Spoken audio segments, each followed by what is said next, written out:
A warm round of applause for every comic you saw, ladies and gentlemen.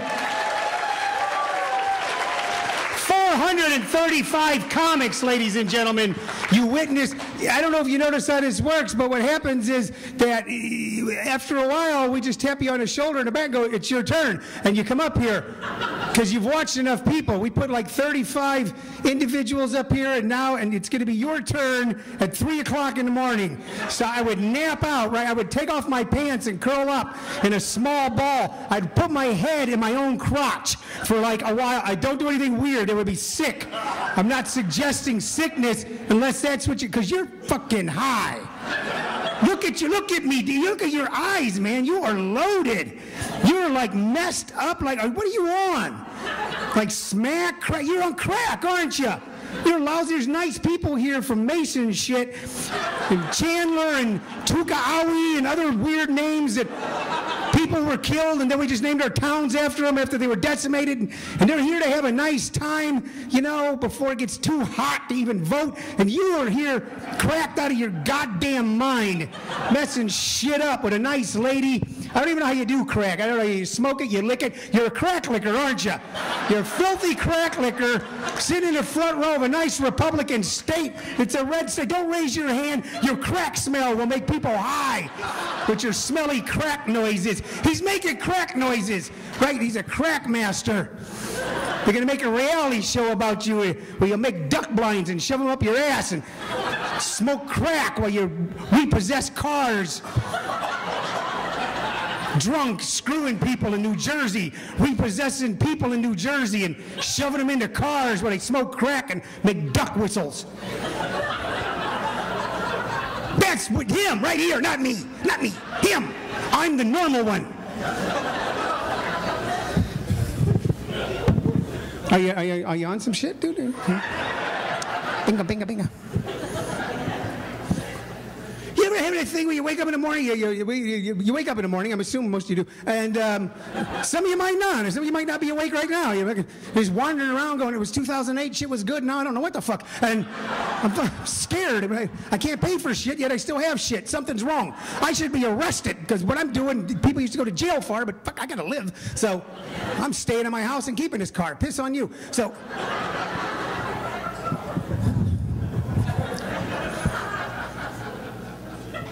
this guy's looking at me like, talk to me, buddy. Come on, talk to me. Come on, let's talk. Come on, hippie, let's talk. Come on. Nice hat. He wore a hat. Where the hell's your hat? You thought you'd show up with your silver hair and get away with that shit? Just, oh, I got silver hair. I don't need a hat.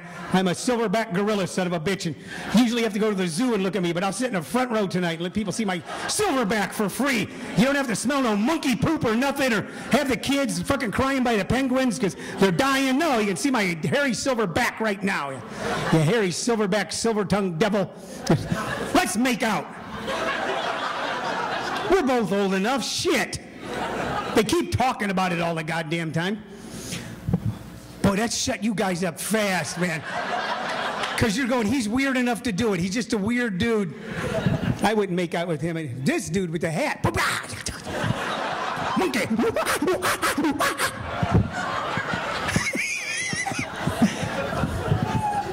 I'm a grandfather. And a father. I'm your grandfather. I'm your father. Who got it? Extra points. No? All right. Chinatown. John Huston, right at the end. Okay, so I have to separate all this shit in my mind just to talk to you people because it's all going nonstop. When you wake up in the morning and you got like, and your head has woken up before you. You know what I mean? Even before you open your eyes, there's like, you're going to fuck up today really bad. Today's the day it really fucking goes bad. They're actually going to come and knock on the door and they're going to take the goddamn house. You're going to lose your job. Oh, you feel that thing in your belly? That's a tumor.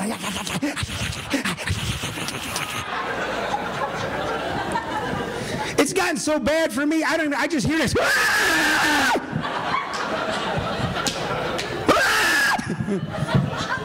Honey, I'll be making coffee now.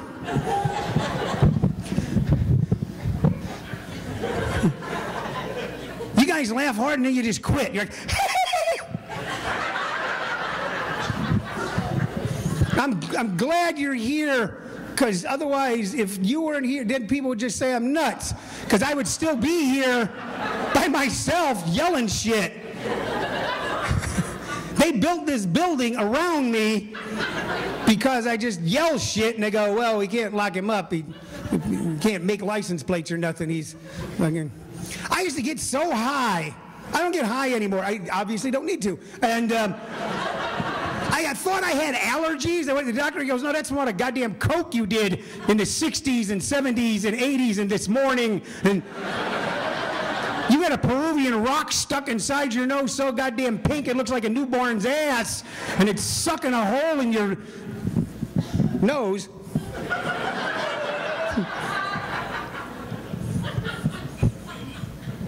I used to get so high that we would go out and rob houses and we didn't need anything.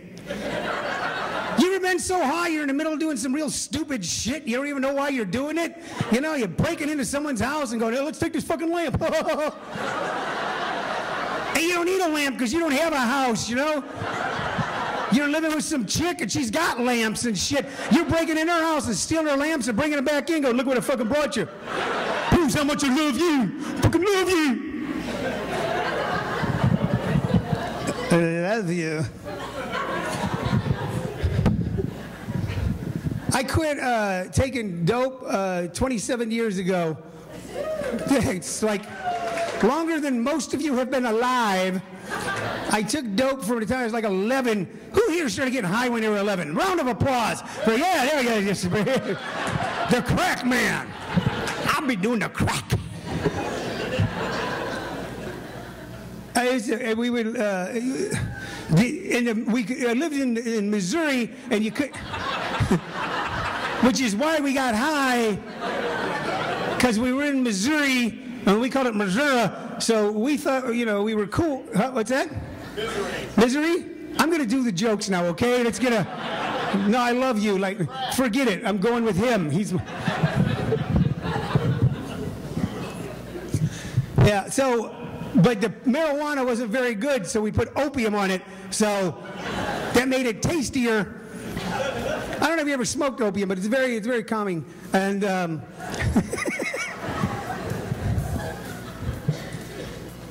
yeah, so anyway, so we would just get high. So I got high till and I was getting so high in Missouri, then everybody was like dying of getting, I knew my generation was fucked up when we were dying from partying. Other generations died in wars or famines or you know, or going to the new land in the boat. Because we were too fucked up and listening to Skinner. People were dropping dead listening to Skinner. I'm starting to feel like I should do my act at this point in time. I've ran with this far enough.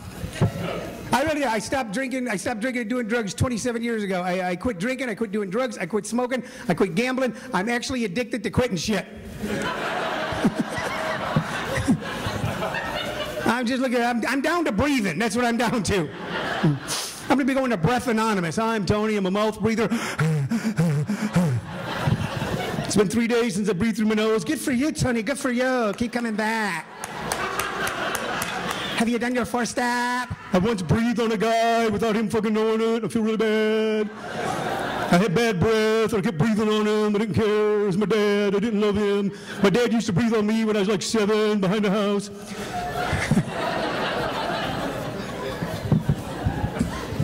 Dance to the rhythm.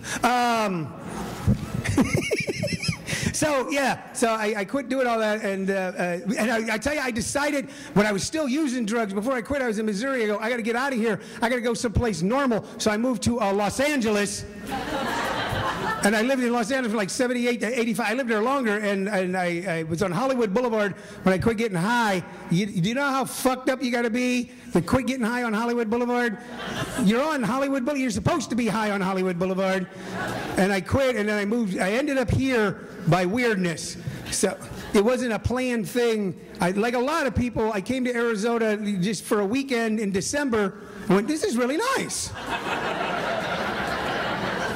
This is pleasant. No, so I grew up I'll tell you how loaded I used to get. I was arrested for drunk driving 3 times, which only proves one thing. that there are not enough cops on the road. Because I drove drunk every night for years. I only got caught 3 times. After a while, I was getting pissed off about it. I'm going, where the hell are my tax dollars going? I've been driving down the middle road for an hour now. How are you supposed to catch crack dealers if you can't find me?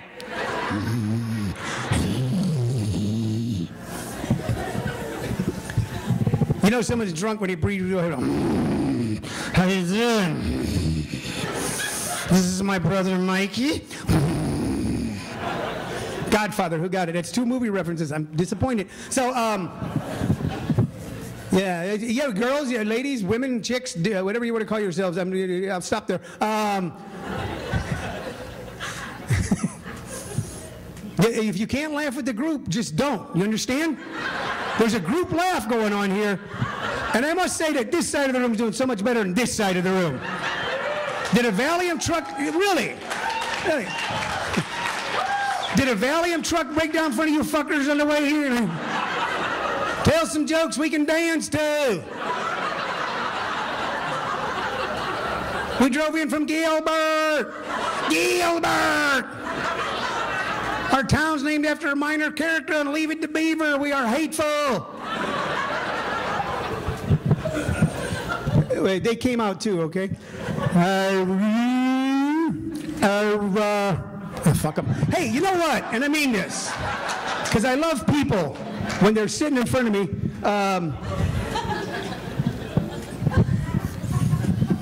I was married for 13 years, but it was only like 5 because I traveled, so. She kept going, I want you to settle down and come home. Just settle down and come home. I was home for a year. She went, I want you to leave. You're a weird man. You keep asking for turn down service. I'm not going to do the joke. Yeah, she turned me down. I'm not going to do that joke. Don't expect me to tell that joke, because I won't. Because they won't fucking get it, so what's the point? They're lost. They want a juggler or something up here.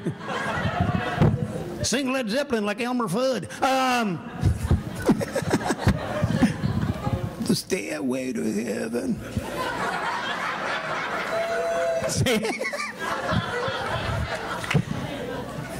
We got divorced. I didn't even know. I still don't know why we're divorced. I still don't know. We got a divorce 11 years ago, to the best of my knowledge at this point in time. And I have no idea. You ask any woman why she got a divorce, she can tell you exactly what happened and why. You go, why'd you get a divorce? She goes, well, I'll tell you why we got divorced. Because when I first met him, he was kind of a loser. He was kind of a creep. He really could never comb his hair. He had a little bit of a beard. And, you know, he was always kind of drunk a little bit. But I knew with my guidance and my wisdom that I could change him into an incredible man, that he could become the most maximum human being on the planet right now with my guidance and my help. So I worked for years and years and years to change him into man, not only that he should be the man that I wanted him to be. And after 20 years, he had changed, but not exactly the way I wanted. He was like 10 degrees off. And I knew it would be too much to bring him all the way back. So I just divorced his ass.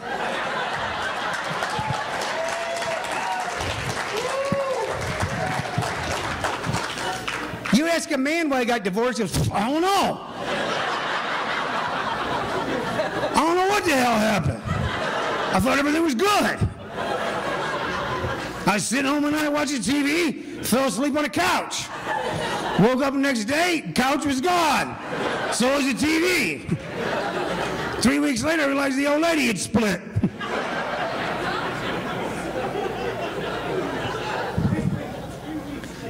3 weeks later, yes. If you don't feel like laughing, just repeat the shit. I don't do this for a living. I just do this so I don't get in road rage. So, if I didn't do this, I'd be fist fighting guy, and I'm 56. I can't fight. By applause, how many people in the room are 50 or over? Let's hear it. 50 or over? Yeah. How many people under 50? 50 is the dividing line, isn't it? How many over 50?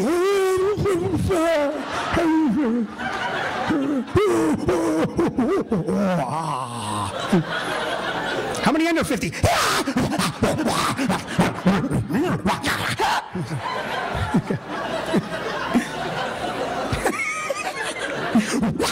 That feels good, and I get money for doing that. Yeah. I mean, like, look, if I wasn't working tonight, I would not be out. Okay, I'd be home asleep. I'd be home having soup. I'd have soup and go to sleep. Soup and sleep. I think I'm going to open up that store. That'd be a good store. Soup and sleep for all your soup and sleep needs. I'm going to make beds with giant soup bowls in them. And you just lay face first in it and suck soup till you pass out. You have to take a hit of Viagra so you don't drown. So you're like down there sucking it through your nose because you're on an angle and shit. I could angle the bed and make the bowl deeper here like a trough.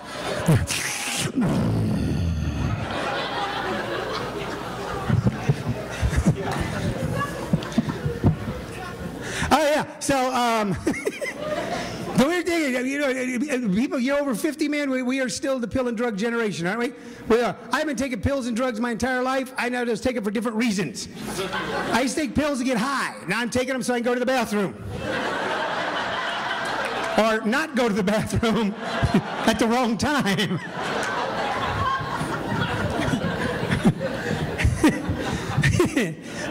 we got pills for everything, man. They had Rogaine for hair loss. We had Fen-Phen for weight loss. They had Viagra. They tried to combine all three of those things into one pill.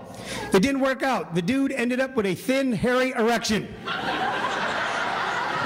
Picture it, love it, live it, learn it. Then try to make out with her. It's like, stop it, I just can't. I got that picture in my head of a long ee. A long ee.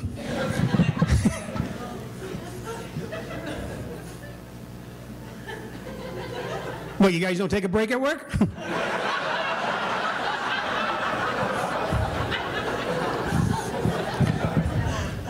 I like Arizona. You know, Arizona is nicer than some places I've lived. Not all the places I've lived, but nicer than some places. Like I said, I grew up in Missouri, but we didn't call it Missouri, we called it Missouri.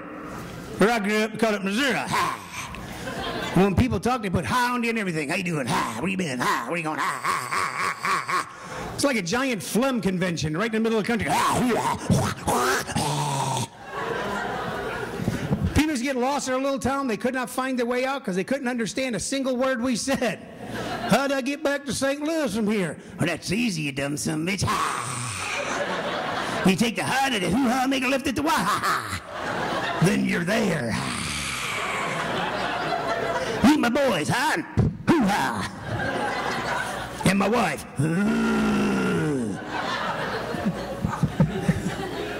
I grew up in a weird little town called House Spring, Missouri. It was 50% Irish, 50% Italian, and 100% alcoholic. We didn't have a town drunk. We had a town sober guy. Hateful place, man. People were just hateful. You know, when they talk to you, they sound like they're going to murder you. And wherever you are, if they were saying to Our Father, it'd be like, it sound like, Our Father who art in heaven, hallowed be thy name. What are you praying for, man? I live here now, like I said, by weirdness, but I live with I live with a woman my own age, which is weird. It's weird talking to somebody and they know what the hell you're talking about. You know, I met her and I said, "Who are the Flying Burrito Brothers?" And she knew, and I went, "You're the woman for me." Graham Parsons, man, he was very influential. And we live together, and we have grandkids through her daughters, not my daughter, that I know of. They might be my daughters, and she doesn't tell me and gives them to one of her daughters and says, "Have him burp this thing." I'm just working this shit out right now. This should be a writing session right here. I should be in my room writing, but what the hell, you've already paid and you're stuck here. So, no, I like living with her. Shirley is her name, and Bingo is her name, B-I-N. And she's cool. And we live, she found, Jesus, what do you got, SARS? Are you like a SARS chick? What the hell are you doing here? I told you to stop fucking following me. I talked to the judge. It didn't work, all right? It just didn't work. We had a few laughs. Everywhere I go. I'm going to stop putting it on Facebook. All right, so that was really funny 2 weeks ago, but it didn't work this time. So So I met her, and we live. I moved here. I came out here for a long time, like for a couple days a week. You know, I had a business out here. But in 2006, I decided it would be smart to invest in Arizona. So I bought a house in Arizona in 2006, right at the peak of the housing boom, like right in the spring of 2006. I bought a house because I knew it was all going to go to shit, and I wanted to prove to myself that I truly am a failure and a fuck up, you know, and I am a fuck up, and you are all fuck ups, and it's time we embraced our fucked upness. I'm tired of all these books going, you can improve, you can be better, lose weight, be smarter, be a millionaire. I can't, okay? I'm not going to. I'm going to embrace my fucked upness. And I'll feel better about myself. I'm not going to stop feeling bad about myself because I can't balance a checkbook and I run my own company. I'm going to stop feeling bad about it. You know, I'll tell you how I know that, and you need to embrace it too. You're not going to change. You're not going to lose weight. You're not going to get rich. Fuck it. Be who you are. What kind of show is this, buddy? Here's how I know I'm a fuck up, all right? I'm the kind of guy who will have the money in the bank, and I'll have the electric bill in front of me, and I'll have my checkbook, and I'll write out the check, and I'll put it in an envelope, and I'll stamp the envelope, and I'll address the envelope, and I'll leave it on the coffee table till they turn out the lights. Then I have to go down to the electric company with the other fuck-ups and go, I don't belong here, but I do.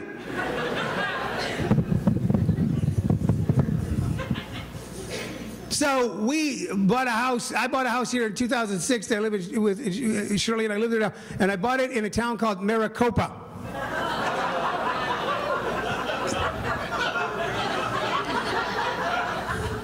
I had no idea, you know, I'm not from here, so they just went, well, this is going to be a thriving metropolis right here, and Tucson will connect with Phoenix, and you'll be right in the middle of it, and people they'll have to pay you a toll to actually come through here. You'll be right in the middle of things, right here, and we're going to stick you way to hell. How will this be in the middle? We're 30 miles. Don't worry about it. The middle will come, like your middle. It'll just get bigger and fatter. It'll be like a belly button hernia, and by the time that the actual intestines explode out, it'll be right at your home, and you'll make a fortune.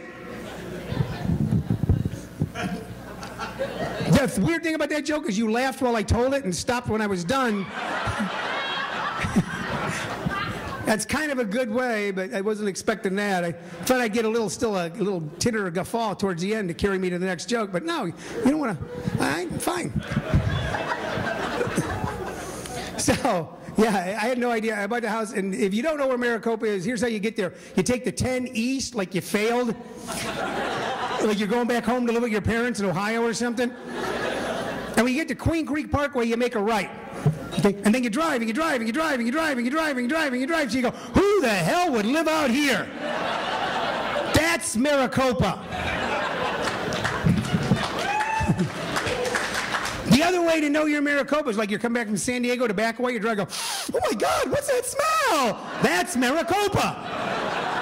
It doesn't bother me. I have no sense of smell. There are people dropping dead around me. Ah! What's going on? Pretty nice day, huh? What is that, petunias? So we live there now, and I was going home one night, and what I'm about to tell you is absolutely, you have to drive to an Indian reservation to get there. It's the land the Indians did not want. You can have this weird place called Maricopa. You go out there and drink Budweiser until you drown your starbows. You must drive by our casino. Hey. So I'm driving home one night, and I stop at the local bashes, and I was going to pick up some stuff, and I was going to pick up a copy of the New York Times because I still wanted to feel connected to planet Earth, even though I now live on the moon. Buzz Aldrin's wandering around with a helmet going, this is fantastic what you guys have done since 1969. So, thank you, sir. I'm glad that was for me and you. We know who Buzz Aldrin did, the moon landing, and Neil Armstrong, would that have done it for you people? What do you want? Buzz is from here. I thought it'd be local, so it'd be cool. Like the Maricopa joke is local, so I thought a local astronaut. There's an astronaut from Arizona, and once you live here, you think there would be more astronauts, because any way to get the fuck out of here, you can see Arizona go to the moon. Put the helmet on, man. Anyway, I go to pick up a copy of the New York Times, and by accident, I pick up a copy of the Wall Street Journal. Now, I've never read the Wall Street Journal in my entire life. The Wall Street Journal is for people who know about money. In 2006, as an investment, I bought a house in Maricopa. So I know nothing about money.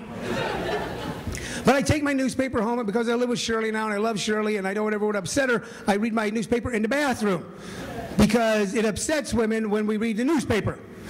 Something freaks you out. Maybe you think we're reading about where to find more women and shit. I don't know.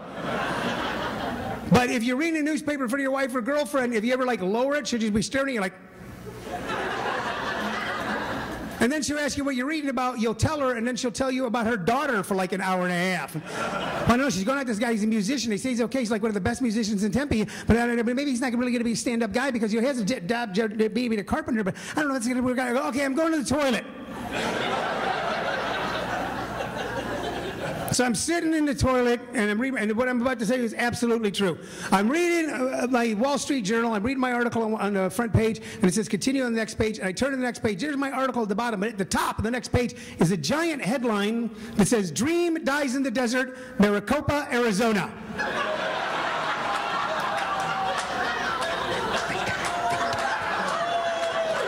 It's a New York newspaper.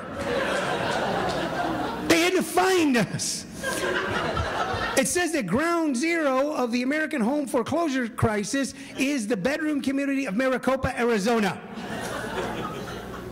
And then it says that ground zero of ground zero is the subdivision of Maricopa Meadows. What is the name of my subdivision? I was afraid to finish reading the article. I was afraid I'd get to the last paragraph, and it would say, and sitting in the bathroom in a house that he never planned on living in. Folks, my name's Tony Vicich. That's my time. Thank you very much. Good night. Thank you.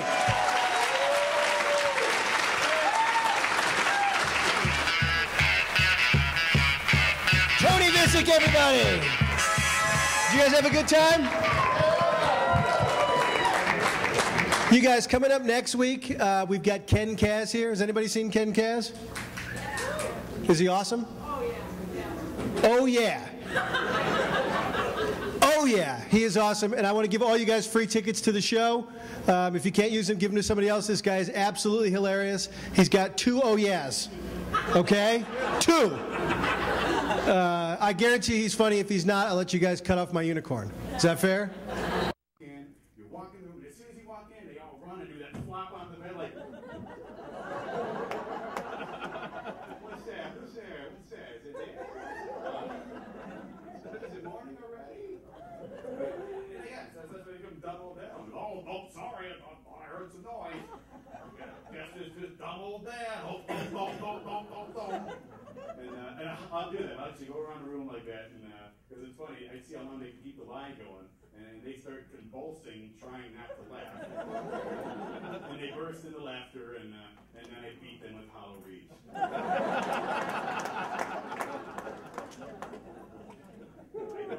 I don't beat them with hollow reeds.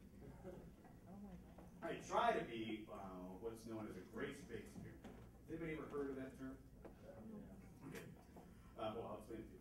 I met a guy, he's an author in town, his name's Tim Kimmel, and he speaks on parenting around the country. I actually travel with him a lot, and I entertain at his conferences while he's speaking. I'm basically the before picture of grace-based parenting. That's how I entertain.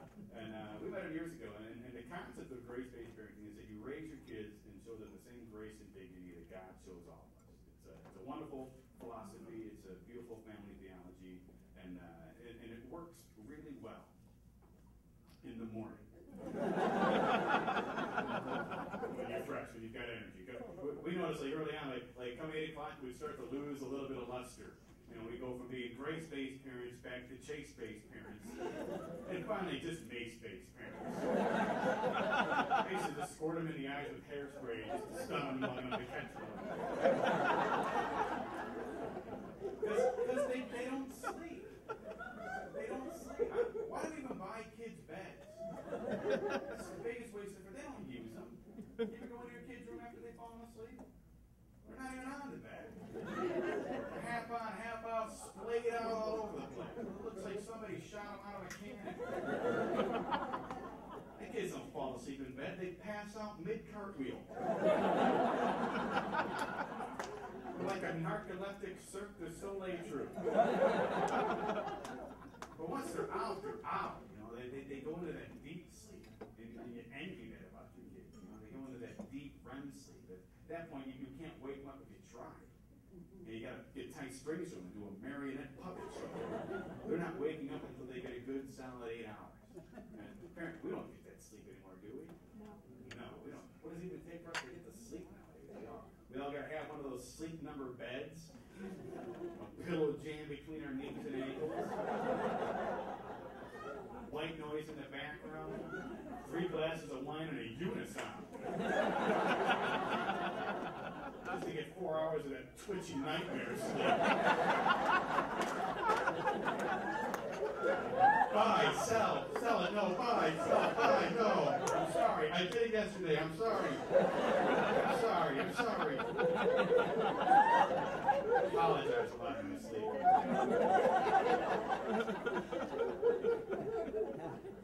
When they're all trying to get your kids to sleep, they leave this in like discipline. How do you discipline kids nowadays? Can you spank them?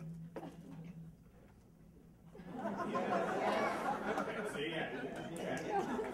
It takes a few minutes. Everyone's waiting for someone else to say it. Like, yes, yeah, we can. Yes, we can. We can. United, we can. Together, we can. We can stand. Okay, let's go now. Let's get a torch. Let's find some kids. Here's one. Let's get her.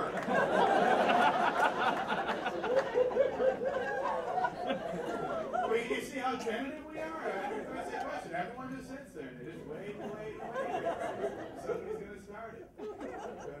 But yeah, because thanks to people like Dr. Phil and the Super Nanny, our Worcester parental punishments has been reduced to timeouts and a naughty man. It's not fair. Our parents got to use belts, shoes, wooden spoons, and anything they got their grubby little hands on this fair game. What did we get? Carpet swatches? It's not fair. We should have tasers by now.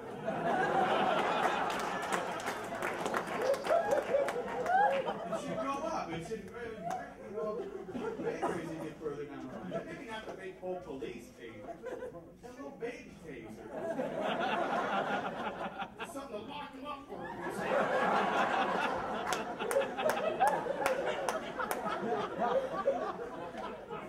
That's all. I just want to get control of the situation. That's all I want to use it for. I don't want to hurt anyone. I just want to get control of the situation. Find out what's going on. So I don't know about you guys, but I always felt like an idiot trying to intimidate my kids with the threat of a timeout on a naughty man. You ever step outside yourself and see how ridiculous you look in this situation? You're in your own home, go, hey, you two, hey, knock it off over there. No, I mean it's not, hey, stop it. No, I'm not going to say, stop it now, or I will place you on carpet. Oh, you want to give me a look? Yeah, take it up. You look tough guy. What do you want? Want the shag of the nylon, huh? You're going there, buddy boy. I'll put your bare butts on a burger, so help me. It doesn't intimidate anybody. I look back at my childhood. I mean, can you imagine our parents trying to adhere to the timeout system? If somebody would have handed my dad a naughty man, he'd have rolled it up and beat us with it. They go, you know what, this is a lot easier said than that. This doesn't hurt my hands at all.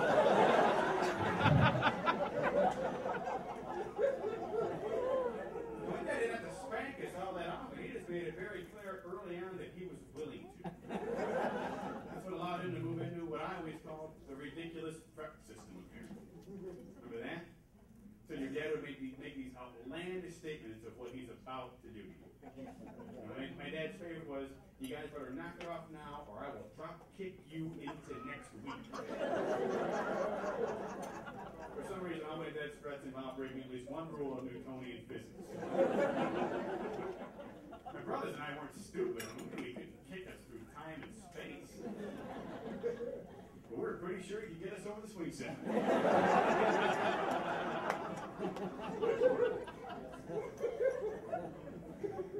But no matter what you do as a parent, I mentioned Tim's book. Again, it's great faith parenting. If you want to check it out, it's his website is familymanners.net. I recommend it to anyone. It's great books. It's a great resource for parenting.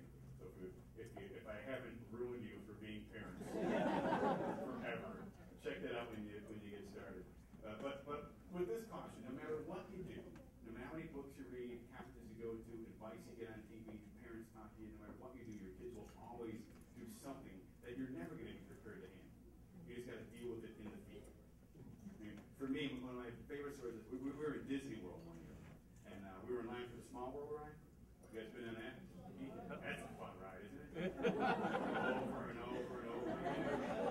You know, could they move a couple puppets around once in a while? Because I would notice that at this point.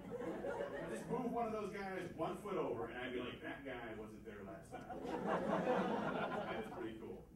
But we're in line for the Small World ride, and we're walking through line, and they tell you, not to put your hands on the handrails in those places because they're filled with germs and bacteria from thousands of people touching them day in and day out. And I'm not a germaphobe by any means. I just figure, okay, it makes sense. I'll put my hands in my pocket and walk through the line. And I get up ahead, and I look back to see if my family's keeping up with me.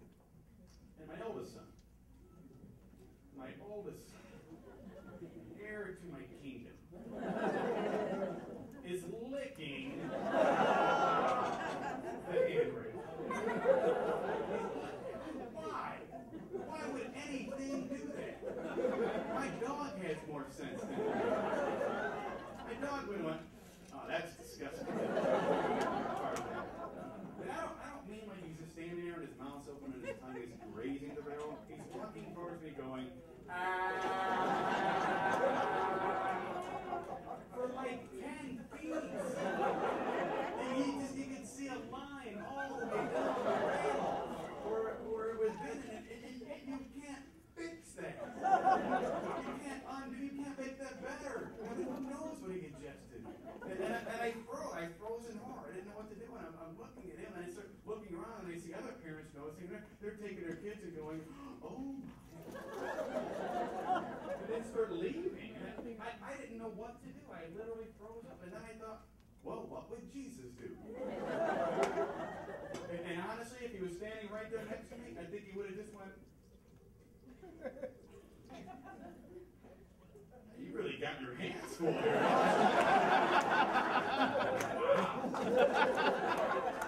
Yeah, I have seen some things. I gotta be honest, I got nothing.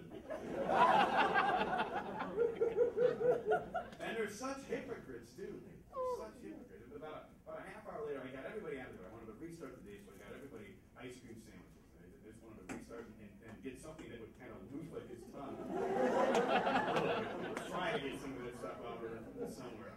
And free ice cream. And I got my oldest son, the rail licker, starts in on me again because his little brother wants a bite of his ice cream. And he looks at me and he goes, Dad, I don't want to share with him. He's going to get his germs all over it.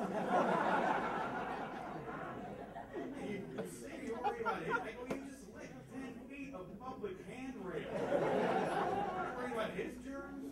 You're lucky any of us want to be in the same airspace as you. 30-foot walking Ebola hot zone. I'm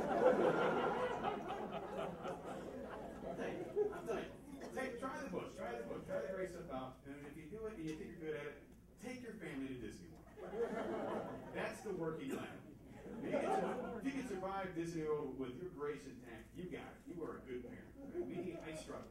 And what I'm telling you is all true, and this all happened in one day. It's the same day, later on that night, it's about 11 o'clock at night. I've been in this fun park for 12, 13 hours. You know, my back hurts, my feet hurt, I'm uncomfortable, and I am not enjoying the happiest place on earth. It's a matter of opinion. I want to go. You know, my grace meter is just fluttering above you. I'm just right there. And again, my oldest son starts into me again. He's been pushing my buttons all day. He looked at me and he says he wants to go on Space Mountain one more time. You know, and I don't. I don't want to do it. I want to go home. But you know, then again, I realized it's not about me anymore. When you have kids, it's not about you anymore. You drop down a few rungs on the ladder. It's not my vacation. It's their vacation, right? I mean, after all, they've worked so hard. Who am I to deny them their say, fine, okay, I'll take you, let's go. We start, it's on the far end of the park, so we start working through the crowd. We get to the middle of the park, and I run into what I think it was, yes, it was the 1,000th parade of the day. Because who doesn't love a parade, right? Me, that's who.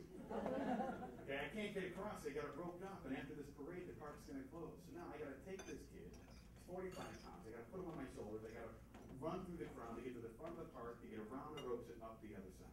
About a quarter-mile run just to get across 15 feet of Main Street.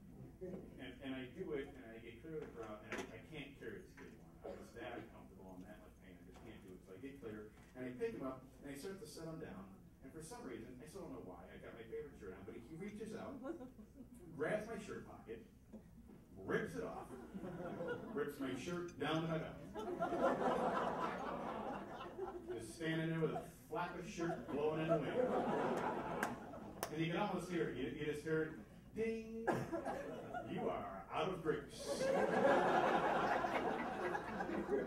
gone, man. I'm done. This is it. I'm about to explode on this kid. I can just feel it welling up in me. All my frustration about this is coming out, venting on this 6-year-old kid.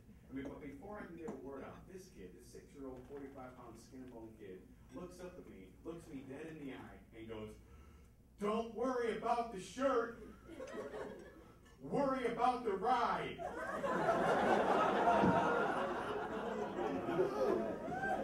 What did you say? Run! He hits me with that, and we were both dumbfounded. We had this standoff, and you know, his eyes got big. He was just shocked to hear what he said. And you can see in his complexion, he's just realizing now that he either just said the most profound thing in his young little life, or he just said the last thing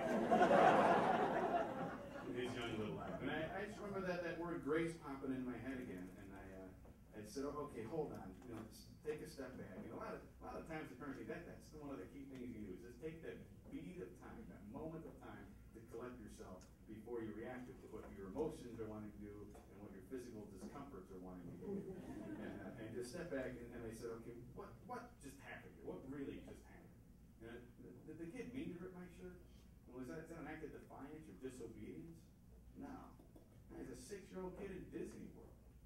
I'm lucky he didn't rip all of my clothes off. And second, he was right. What he said was right. The shirt's gone, dude. Get over it. The shirt ain't coming back. That ride is right over here. We can still make this. And I thought, I said, you know what, you're right. Fine, it's a shirt. It doesn't matter. We'll get another one. Let's go. Let's do this right. He lets out a big sigh of relief, and he just takes off, and he takes off running. I can't run anymore. I'm like this. Like, oh, when can I go to bed? Please, let me go to bed. Just want to go to bed. But he gets about 50 feet ahead of me, and he trips over himself. He's a clumsy little guy. He trips, and he goes flying through the air like Pete Rose, Charlie Hustle. Head first, slants across the asphalt and tomorrowland, cuts up his hands and his knees. And now everything's changed. He curls up into a ball. Now I catch up to him. And now the whole situation has changed. Now he's just this 45-pound little kid, cut up hands, cut up knees, tears coming out of his eyes, and he's looking at me and he's like, Daddy, I'm hurt. Daddy, fix this. Daddy, make the pain go. And it broke my heart to see that. And again, I said, okay, God, help me. How do I fix this? I don't want to make it end like this. I don't want to have this memory. And I just looked him down. I looked in his eye, and I said, don't worry about me. Worry about the ride. Grace is fun. You have a little style with it. And it worked. And he laughed. He laughed. You ever see a kid who's crying and they laugh through their tears in spite they just couldn't all laugh? But he thought it was a neat thing to say, and he wiped his eyes, and he got up, and now we're both.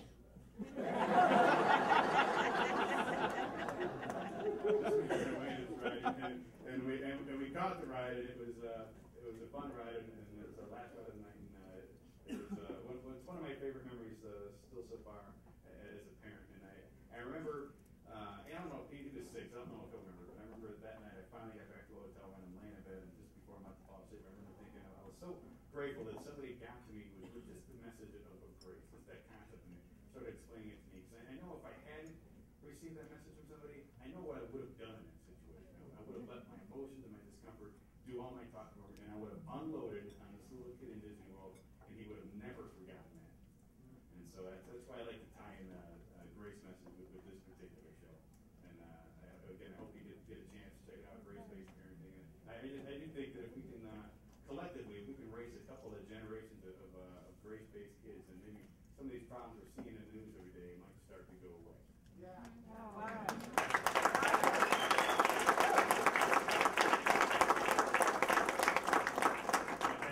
Funniest part of that night for me is we got off the ride, and we're the last people leaving this park because my wife won't let us leave until we're the last people. Yeah. And we got to meet them. They're at the front of the park. We're the last people walking on Main Street. Here we come. She sees us. My shirt's ripped. He's bleeding. She thought we fell off the ride. That's my show for tonight, folks. Thank you very much.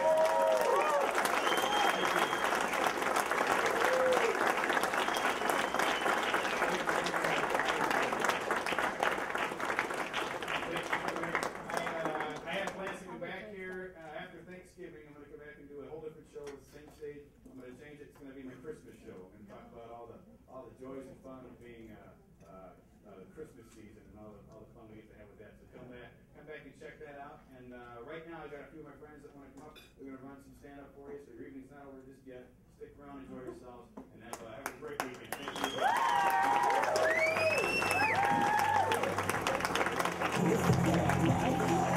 Hey, Cass, make a lot of noise. Another round of applause. He's right there. He can hear you.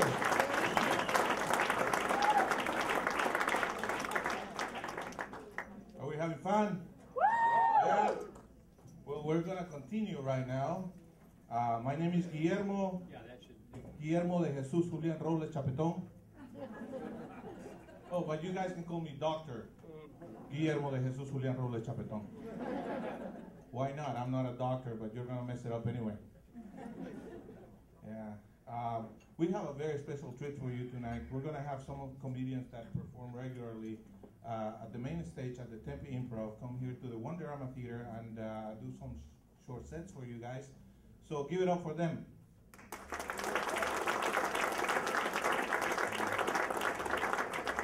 Keep it going for yourselves. We really appreciate you coming here tonight. Tonight is the closing of this particular show. But next week, we are going to be starting a new show called Love Crazy.